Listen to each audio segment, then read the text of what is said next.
समजा तुम्हाला आधीच माहिती आहे की उद्या कुठल्या शहरात एक मोठा हायवे येणार आहे. तुम्ही काय कराल? साहजिकच आहे, रस्त्याच्या आजूबाजूची जमीन आत्ताच विकत घ्याल. आता हीच गोष्ट जर देशाचे सर्वात हुशार, सर्वात सत्तेतले अधिकारी करत असतील, तर त्याला काय म्हणायचं? गुन्हा नाही, कारण ते कायदेशीर आहे. पण मग हे योग्य आहे का? हा प्रश्न मात्र अनुत्तरित राहतो. आणि हे आपल्या देशात आतापर्यंत घडत आलंय. पण नेमकं हे प्रकरण काय आहे? कोणी उघड केलं आणि कसं उघड झालं? सविस्तर पाहू या व्हिडिओच्या माध्यमातून. नमस्कार, मी पंकज आणि तुम्ही पाहताय कसं काय. तर हे सगळं प्रकरण मध्य प्रदेशात मधून समोर आलं आहे आणि या प्रकरणामध्ये कोणी सामान्य माणूस नाही, कोणी व्यापारी नाही, कोणी राजकीय नाही. यामध्ये आहेत देशातले IAS आणि IPS अधिकारी, ज्यांच्यावर आपण विश्वास ठेवतो, ज्यांना आपण सरकाराचे कणा मानतो. त्याच लोकांनी एक असा व्यवहार केला जो लीगल असूनही नैतिकतेच्या कसोटीवर अत्यंत संशयास्पद आहे. भोपाळ शहरामध्ये कोलार भागात गुराडी घाट नावाचा एक छोटं गाव आहे. तिथे शेत जमीन होत्या, आजूबाजूला सध्या वस्त्या होत्या. त्या वस्त्यांचा आणि जागेचा कुठेही विशेष उल्लेख नव्हता. पण 4 मे 2022ला या गावात काहीतरी विशेष घडलं. त्या दिवशी एकाच वेळी एकाच नोंदणी दस्तावेजात जवळजवळ 50 IAS आणि IPS अधिकाऱ्यांनी मिळून गावातली 5 एकर शेत जमीन विकत घेतली. हे अधिकारी फक्त मध्य प्रदेश मधले नव्हते. दैनिक भास्करने केलेल्या तपासानुसार यामध्ये महाराष्ट्र, तेलंगणा, हरियाणा आणि दिल्लीतले अधिकारी देखील सहभागी होते. 5 वेगवेगळ्या राज्याचे अधिकारी एकाच दिवशी एकाच ठिकाणी जमतात आणि एक पडीत शेत जमीन विकत घेतात. हे ऐकूनच डोक्याला प्रश्न येतो की इथे नक्की काय शिजत आहे. त्या व्यवहाराची नोंदणी झाली 5.5 कोटी रुपयांना. त्यावेळची सरकारी बाजार किंमत होती 7.78 कोटी रुपये, म्हणजे प्रति स्क्वेअर फूट फक्त 82 रुपये. एकूण जमीन होती सुमारे 2,70,000 स्क्वेअर फूट. 50 लोकांनी मिळून ही जमीन घेतली, म्हणजे प्रत्येकाचा वाटा आला अंदाजे 11 लाख रुपयाचा.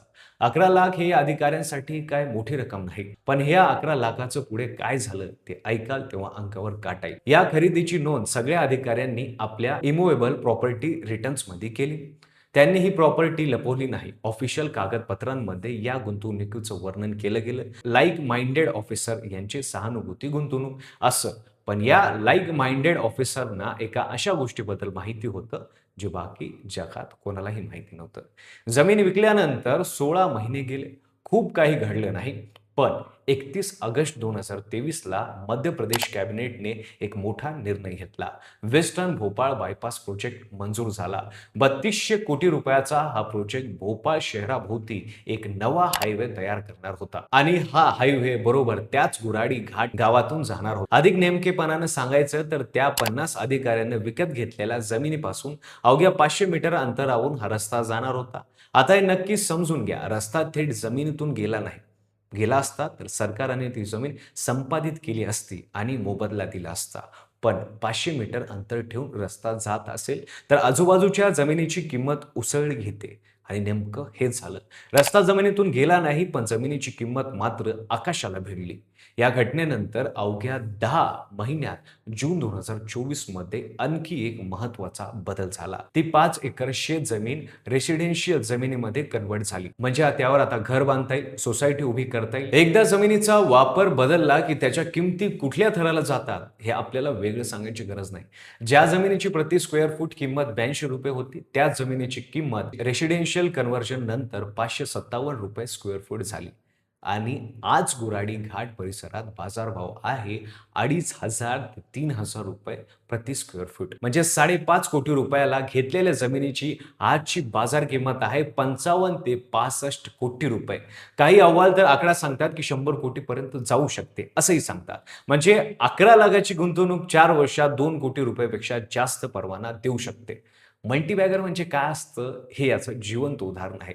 आता या सगळ्या प्रकरणाचं सर्वात महत्वाचं टर्निंग पॉइंट म्हणजे शेअर बाजारात जर एखाद्या कंपनीच्या आतल्या माहितीच्या आधारे व्यवहार केला तर त्याला इनसाइड ट्रेडिंग म्हणतात.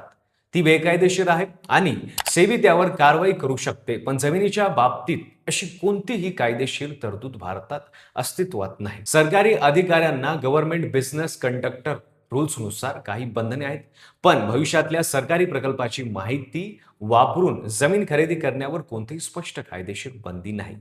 आणि हीच यामधील सर्वात मोठी पळवाट आहे.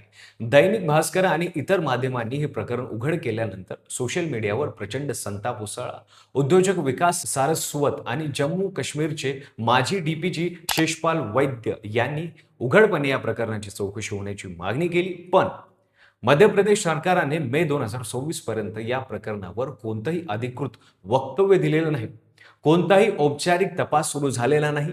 ज्या अधिकाऱ्यांचं नाव समोर आलं त्यांनी अद्याप कोणतीही प्रतिक्रिया दिलेली नाही. या प्रकरणाचा बचाव करणारे म्हणतात की जमीन विकत घेणं हे कायदेशीर आहे. सगळ्यांनी योग्य ठिकाणी नोंद केली आहे आणि कुठल्याही पायाभूत प्रकल्पामुळे आजूबाजूच्या जमिनीच्या किमती वाढतात, त्यात गैर काय? पण प्रश्न इथे संपत नाही.